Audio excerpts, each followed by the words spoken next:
Accurate Global News Update. I am Abiodun Mohammed. An earthquake of 6.3 magnitude followed by dozens of aftershocks has struck the Colombian capital Bogota, according to the United States Geological Survey, prompting frightened residents to flee into the streets and leading a woman to fall to her death. There were no immediate reports of major damage from Thursday's quake, which Colombia's National Geological Service reported as a magnitude 6.1. The Colombian agencies said it struck at 12:04 p.m. with its epicenter in the town of El Calvario, 40 kilometers southeast of Bogota. It hit at a depth of less than 30 kilometers. Buildings shook and sirens sounded as thousands of panicked residents poured into the streets of the capital. Mayor Claudia Lopez said one woman fell to her death in the southeast of the capital.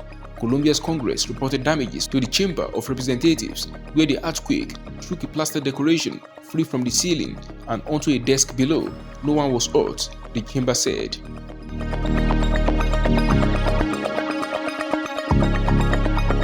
A Ukrainian drone smashed into a building in central Moscow on Friday after Russian air defenses shot it down, disrupting air traffic at all the civilian airports of the Russian capital. Russian officials said a witness who was in the area described hearing a powerful explosion. Press-made images showed workers and emergency workers inspecting the damaged roof of a non-residential building which the drone hit. The Russian Defense Ministry and Moscow Mayor Sergei Sobyanin said there were no casualties after air defenses destroyed the drone, which then fell on a non-residential building of Moscow's Expo Center complex in the early hours of Friday. The Expo Center is a large spread of exhibition pavilions and multipurpose halls, fewer than 5 kilometers away from the Kremlin.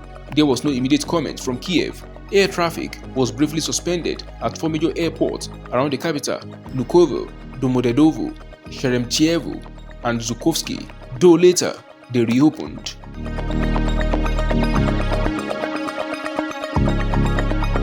North Korea's latest Hwasong-18 intercontinental ballistic missile, its first ICBM to use solid rocket fuel, has ignited new debate over a possible Russian role in the nuclear-armed state's dramatic missile development. In a report published on Thursday by the Washington-based Center for Strategic and International Studies, Theodore Postor, Professor Emeritus at the Massachusetts Institute of Technology, argued that the Hwasong-18 ICBM is likely the result of technical cooperation sourced to Russia. The Hwasong-18 has been tested twice, including on July 12th, in what was the longest flight time ever for a North Korean missile test. It is the North's first ICBM to use solid propellant, which can enable faster and easier deployment of missiles during war.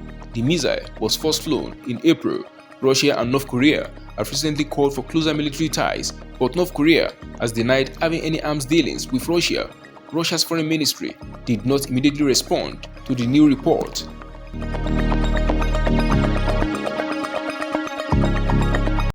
U.S. Centers for Disease Control and Prevention said on Thursday that it was tracking a new highly mutated lineage of the virus that causes COVID-19. The lineage is named BA.2.86 and has been detected in the United States, Denmark, and Israel, the CDC said in a post on messaging platform X. The World Health Organization (WHO) earlier on Thursday said in a post on X that it had classified BA.2.86 as a variant under monitoring due to the large number of mutations it carries. The WHO said that so far, only a few sequences of the variant have been reported from a handful of countries. The new lineage, which has 36 mutations from the currently dominant XBB.1.5 COVID variant, harkens back to an earlier branch of the virus, explained Dr. S. Wesley Long, Medical Director of Diagnostic Microbiology at Houston Methodist. He said it remains to be seen whether BA.2.86 will be able to outcompete other strains of the virus or have any advantage in escaping immune responses from prior infections or vaccination.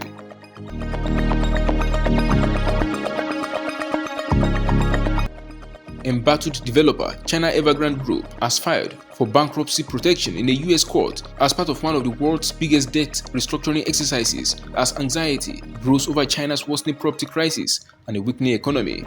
Once China's top-selling developer, Evergrande has become the poster child of the country's unprecedented debt crisis in the property sector, which accounts for roughly a quarter of the economy after facing a liquidity crunch in mid-2021. The developer has sought protection under Chapter 15 of the U.S. Bankruptcy Code, which shields non-U.S. companies that are undergoing restructurings from creditors that hope to sue them or tie up assets in the United States.